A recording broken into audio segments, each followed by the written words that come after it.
Tech Cocktail Conversations, candid insights from startup founders, entrepreneurs, and thought leaders from around the globe. My name is Ware. I work for Zappos.com and Downtown Project, and right now I'm working on something called Project 100. So Project 100 is a comprehensive transportation system that we've designed to help you get rid of your car and to some degree help you increase your connectivity to the neighborhood. Just last week we finalized an order with Tesla to bring in 100 Model S's to the program. We'll combine those with a bunch of low-range EVs, bikes, and other things into one membership that for around the cost of car ownership every month, you'll be able to essentially have unlimited use to be driven by a driver, to drive yourself, or otherwise connect around town on a bike or other vehicle. We spent a lot of time at Downtown Project thinking about ways to connect different parts of our neighborhood and connect different parts of the city together.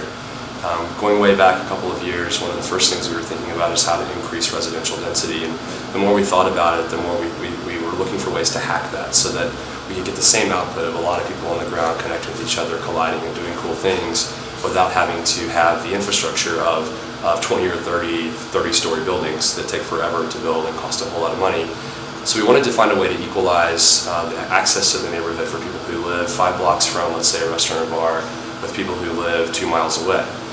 So we were looking at bike sharing, car sharing, services like Uber and others, and ultimately we wanted to come up with something that was essentially a replacement for your car key.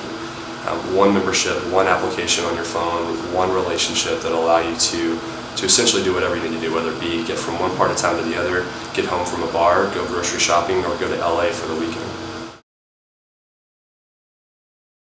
So use case would be if I live downtown and I want to get to, let's say, to Costco. I basically will open an app, and the app will know where I am and ask me where I want to go. Do I want to go downtown, to the residential zone, to the city, or do I want to get out of the city? And based on the answer to that question, very, very simple question, and the knowledge of where I am, we'll give the member a series of options. You can be picked up within 5 minutes by a driver in a Tesla. You can walk 0.2 miles to a vehicle that you can drive yourself. If you're going to, let's say, we're going somewhere downtown, my options might also be grab a low-range EV to go somewhere downtown, or to grab a bike that's 0.2 miles away. Once I tell the app what I want, either the driver will be paid to come get me, or it'll give me directions on how to get to the vehicle I'm going to drive myself. We basically split Las Vegas into four zones. Downtown is the residential area, which is about 2 miles from downtown, roughly, and then the larger city, which in Las Vegas is easy to define because it stops at a very abrupt moment, and then the outer zone, which is basically everything that's outside of the city.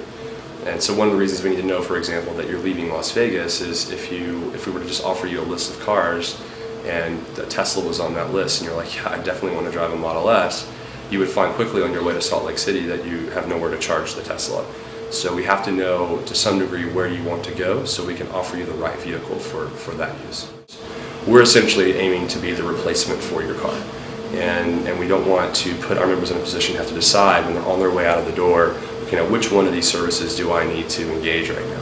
Which one of these is the right use for this thing that I'm doing? Or to some degree, we don't want people to take a car downtown driving themselves, go to a bar, have a few drinks, and then kind of be stranded and not able to get home. So we'd like for that one relationship to be the thing that replaces your car key. The process of buying 100 Teslas, we've been working on this project for a couple of years, but really pulled it all together a couple of months ago, and it was kind of a eureka moment. Tony and I were talking about ways to bring bike sharing into a car sharing system and so forth, and all of a sudden we looked at potentially acquiring a car service, and it just dawned on us we should do all this at the same time, put it all together. A couple of days later, he was at a conference and ran into Elon Musk and sent me a message right after that saying, why don't we just do it with 100 Teslas? And the more we thought about it, the more we realized how great that would be to sort of set a standard for what a vehicle system should be over the long term.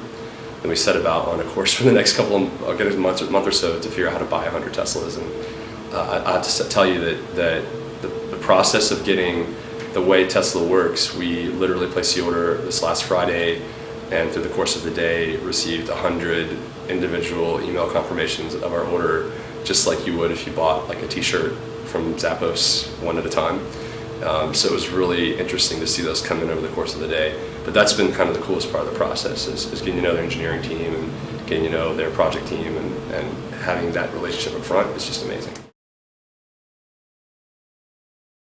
It's very easy, to some degree. You could buy 100 vehicles, 100 Toyota Corollas, and you could park them in parking spaces and say that's where they live. Every time you buy an electric vehicle, you have to charge it. When you buy 100 electric vehicles, you have to change the way power is fed to a parking garage. You can't necessarily park cars around the city very easily without having a way to plug them in. So to our members and to the larger community, it's going to appear very simple, but we've been spending lots of time over the last few months figuring out how to power all of these vehicles. The entire system, with the exception of things like an SUV for a hiking trip, will be electric. So between the Teslas and the low-range EVs like Polaris Gems and Nissan Leafs and so forth, every vehicle in our system will be electric, because we think that's the right thing to do.